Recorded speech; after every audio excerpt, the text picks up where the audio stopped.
I'm not going to tell you about the 10 years of research that have gone into my trying to answer one single hard question, which is Israel and its US lobby above the law in the United States?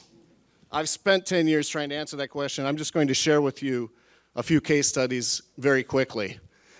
We got off to on the wrong foot back in the 1940s.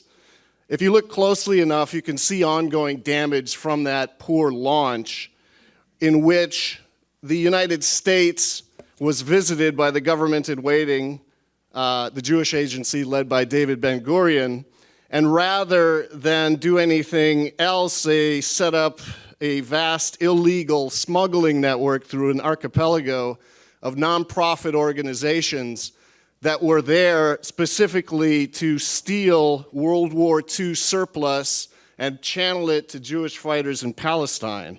Some of the material was bought for cents on the dollar. Some of the material was stolen outright from the US Marines in Hawaii, as was the case of Nathan Liff and 50 caliber machine guns.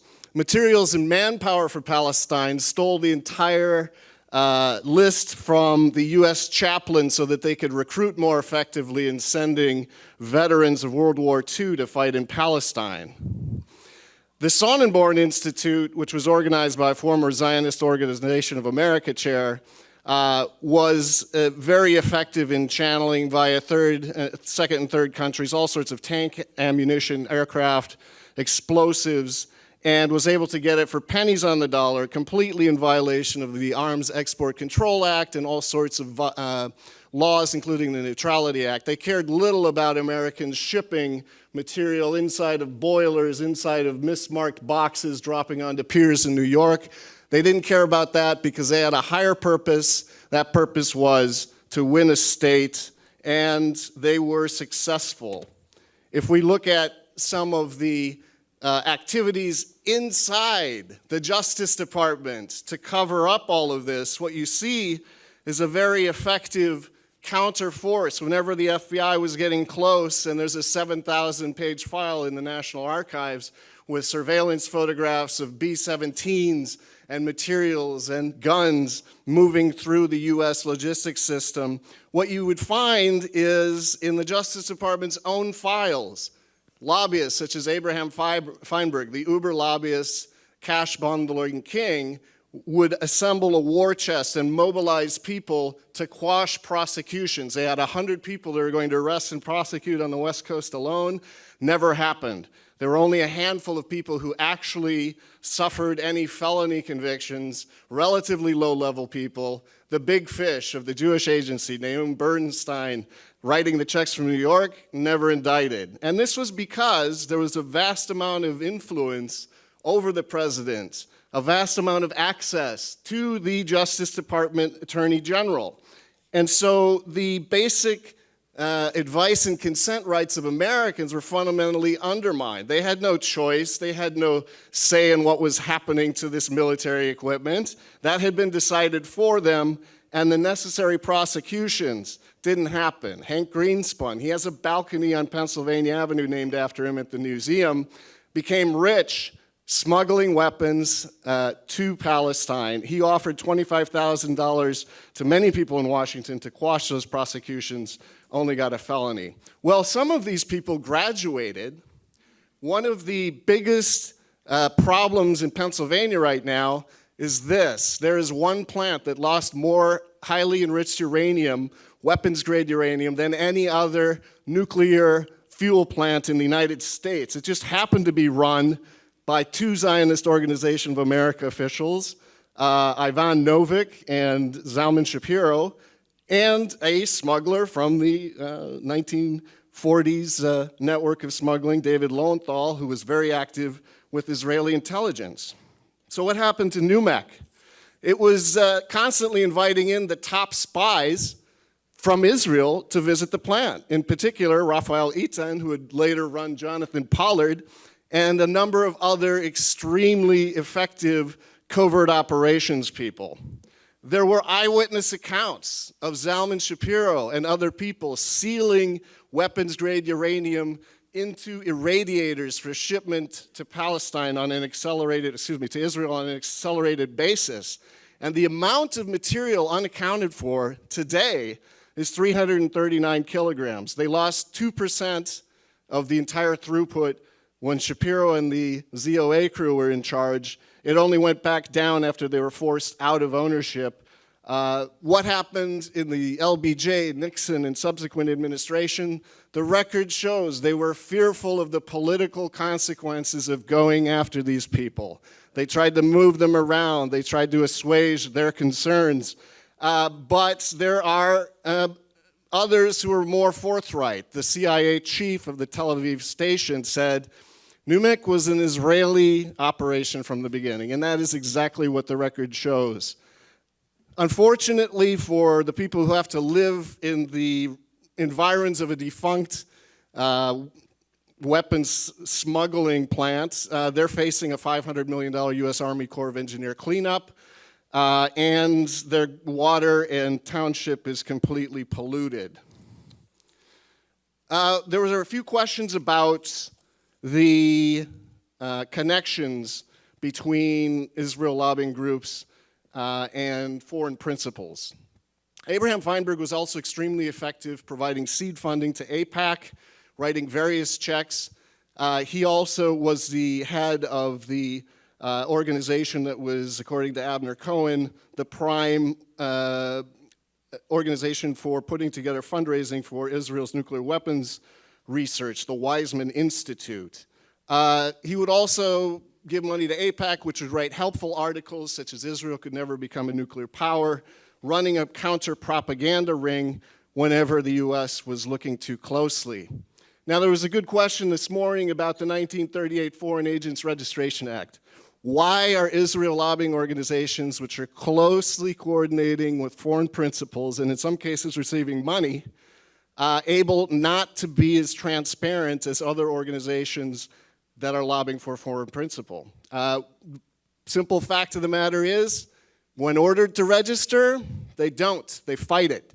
When forced to register, they undergo a transformation into something else and continue their operations. And there's no better case of that than the case that led to the creation of AIPAC. But first, the Zionist organization was ordered 7 times to register because it was a subsidiary of the World Zionist Organization. But they, according to Justice Department documents by underlings, got to the AG who said, I'm not going to enforce the law, you don't have to register, you don't have to be transparent in your communications. They also got to the biggest attempt to register Israel lobbying groups in America, which was in the 1960s when the Senate Foreign Relations Committee and the Justice Department, concerned about overseas provocations dragging America into war, they cited in their chartering investigative document the Lavon affair twice, in other words, Israel twice, as being provoking activities that would draw America into unwise overseas interventions. And so they decided to raid the Jewish agency, to raid the American Zionist Council, seize documents, and saw that they were bringing in money from the Jewish agency for public relations and for publicity. So what happened? Well, they were ordered by the Justice Department to register as foreign agents in 1962. The unincorporated lobbying division, however, split off 6 weeks later and is still with us today. That organization is called the American Israel Public Affairs Committee, and it continues the work of the original American Zionist Council that was ordered to shut down under this FARA order. So foreign agent registration orders have never really been applied rigorously, even in cases of documented violations of its transparency provisions. There's a little copy of the Kennedy Foreign Agents Registration Order. So what's happened because of that? Here's a snapshot of our worst free trade agreement ever signed, in which exports are half of what imports are. This is the U.S.-Israel Free Trade Agreement. It was lobbied against by 70 organizations in the mid-1980s, including Monsanto, Sunkist, AFL-CIO. They didn't want to lower U.S. trade barriers to Israel. On the other side was AIPAC and a group of small organizations.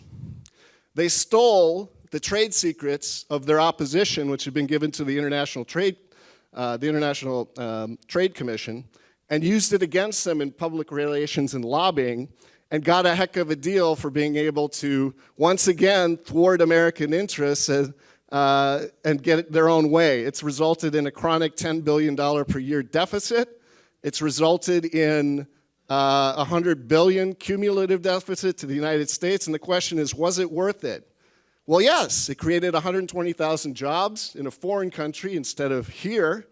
It really transferred a lot of secrets to the Israelis about production costs, transfer pricing, and the Justice Department ultimately refused, even though they tracked it back to Dan Halpern of the Ministry of Economics, refused to continue the investigation when he claimed diplomatic immunity. So it's a bad deal, but it's not the only prosecution that's been thwarted.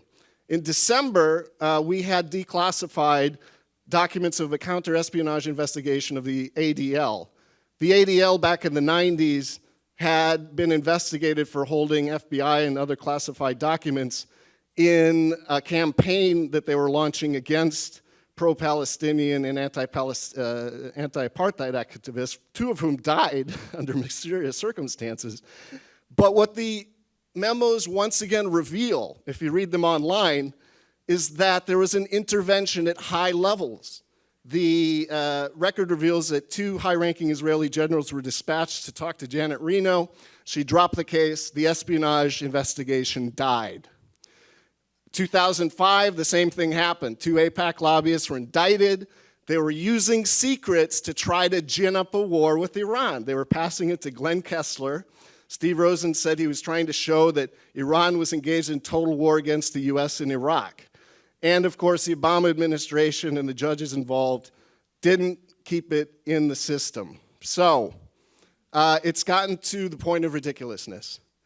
We have other documents revealing a smuggling ring in the 80s that involved not only Arnon Milchan, Hollywood producer, and Richard Kelly Smith, but also Benjamin Netanyahu himself working on the Israeli side.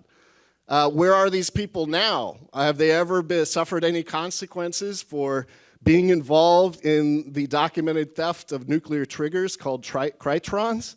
No, Milchan was hiding out, at the Academy Awards, clearly there in the center picture. He doesn't seem to be too afraid. And of course, Netanyahu was with his favorite group here, AIPAC.